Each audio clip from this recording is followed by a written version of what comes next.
साथियों, आज हम बात करेंगे कि ज़्यादातर लोग कर्जे की दलदल में क्यों फंसते हैं। कर्जा लेते हैं तो किन बातों का ख्याल नहीं रखते हैं कि जिसकी वजह से वो कर्जे की दलदल में फंस जाते हैं। यदि आप कहीं से भी कर्जा लिए हैं या लेने की सोच रहे हैं तो किन किन बातों का आपको विशेष ध्यान रखना चाहिए। ये वीडियो आपकी तीसरी आंखें खोल देगी यदि आप कर्जा लिए हैं या कर्जा लेने के लिए आप सोच रहे हैं। सबसे पहले ये देखिए कि आप कर्जा ले क्यों रहे हैं। वो कर्जा आपकी नीड है, आपकी ज़रूरत है। यदि ज़रूरत है तो किन चीज़ों के लिए, जैसे यदि आप कर्जा ले रहे हैं रोटी के लिए, शिक्षा के लिए, बीमारी के लिए, शादी के लिए या ऐसे कोई काम के लिए जो आपको बहुत ज़रूरत लग रही है। यदि इन सारे कामों में से कोई काम यदि आपको अचानक पड़ गई है कि वो लेना ही पड़ेगा, वो काम ज़रूरत है, आपकी नीड बन चुकी है, तो फिर ये कर्जा ली जा सकती है। एक ये हो गया। दूसरा क्या हो गया कि कुछ लोग कर्जा लेते हैं ख्वाहिश पूरा करने के लिए, जैसे कि उन्हें गर्मी की छुट्टी मनाने के लिए शिमला जाना है, जम्मू कश्मीर जाना है या आउट ऑफ इंडिया जाना है या घूमने के लिए जाना है। फैमिली प्लान कर रहे हैं कि हमें घूमने के लिए कहीं जाना है।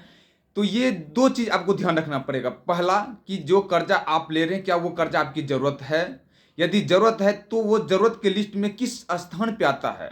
मैं आगे बताऊंगा, विस्तार से बताऊंगा कि कौन से कर्जा लेना चाहिए और कौन सा कर्जा नहीं लेना चाहिए। मोटा मोटा मैं यहाँ बता रहा हूँ कि क्या जो कर्जा आप ले रहे हैं वो आपकी ज़रूरत है। ज़रूरत है तो कैसी ज़रूरत है, क्या उस ज़रूरत को आप टाल सकते हैं 2 दिन 3 दिन। अगर आप किसी भी कर्जा को लेने से पहले यदि आपको लगता है कि ये कर्जा मेरे लिए ज़रूरत है, लेना चाहिए, ज़रूरत है, तो ये देखिए कि यदि आप उस चीज़ को 3 दिन तक, यदि 3 दिन तक आप नहीं लेते हैं, उसके बाद भी आपको ज़रूरत ही रहती है, तो समझिए ये आपके लिए ज़रूरी है। दूसरा, लोग क्या करते हैं कि ख्वाहिश पूरा करने के लिए कर्जा लेते हैं। यदि आप ख्वाहिश पूरा करने के लिए कर्जा लेते हैं तो कर्जा मत लीजिए। आपके पास है तो उससे खर्चा कीजिए। और तीसरी चीज क्या आपको देखना है, खास करके विशेष ध्यान रखना है कि ज्यादातर लोग क्या करते हैं कि जैसे एक एग्जांपल के रूप में आपको समझा रहा हूं कि 15,000 रुपये की जॉब करते हैं और वो कर्जा ले लिए 2 लाख 3 लाख 4 लाख 5 लाख का कर्जा, जो कर्जा उनको मिल रहा है वो लोन ले लिए या फिर कहीं से ले लिए, एप्लीकेशन के माध्यम से, एनबीएफसी कंपनी या कहीं से भी ले लिए। और वो जो 15,000 रुपये की सैलरी की जॉब कर रहे हैं और उनका जो मुख्य हिस्सा है सैलरी की 10,000 12,000 वो ईएमआई में चले जा रहा है। 15,000 कमाने वाले का अगर 10,000 12,000 ईएमआई में चले जाए तो obvious सी बात है कर्जा तो उनके ऊपर होगा ही, क्योंकि बाकी खर्चा भी तो है। रोटी है, कपड़ा है, शिक्षा है बच्चे का, या फिर घर का बीमारी है, रेंट है, पानी है, बिजली है, बहुत सारे चीज़ है जो कि आपको उसके बाद करना होता है। ईएमआई जमा करने के बाद, ईएमआई आप जमा नहीं करेंगे ऑलरेडी वो आपकी सैलरी से कट जाएगी, या फिर अगर आप प्राइवेट जॉब करते हैं तो आपको देना ही पड़ेगा। आप कोई भी काम धंधा करते हैं आपको ईएमआई देना ही पड़ेगा। तो देखिए ये कि अगर आप कोई भी जॉब करते हैं उसका मुख्य हिस्सा यदि 50% या 50% से अधिक का जो सैलरी है आपकी, यदि वो आपका ईएमआई में जा रहा है तो ये आपको धीरे धीरे धीरे धीरे करके कर्जे की दलदल में धकेल देगा। क्योंकि 1 महीना 2 महीना आप या 5 महीना 6 महीना तक आप किसी तरह काम तो चला लेंगे, लेकिन धीरे धीरे आपकी स्थिति खराब हो जाएगी और इतनी खराब हो जाएगी कि एक कर्जा को चुकाने के लिए दूसरा कर्जा लेंगे और दूसरे कर्जे को चुकाने के लिए तीसरा कर्जा लेंगे और धीरे धीरे धीरे धीरे ये कर्जे की जो चक्रव्यूह होता है उसमें आप फंस जाएंगे। ज़्यादातर लोगों को पता ही नहीं चलता है।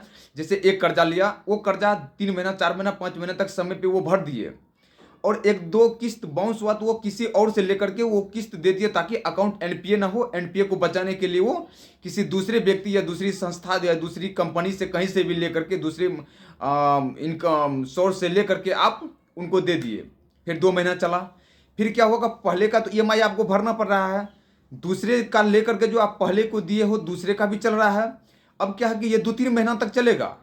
फिर तीसरा चौथा महीना क्या हो जाएगा कि फिर वो दूसरे महीना भी आप दूसरे व्यक्ति से जो आप लिए हैं दूसरी जगह से वो भी आपको धीरे धीरे परेशान करने लगेगा। अब क्या है कि दूसरे व्यक्ति या दूसरे संस्था जहां से आप लिए उसको देने के लिए आप किसी तीसरे से लेंगे कर्जा।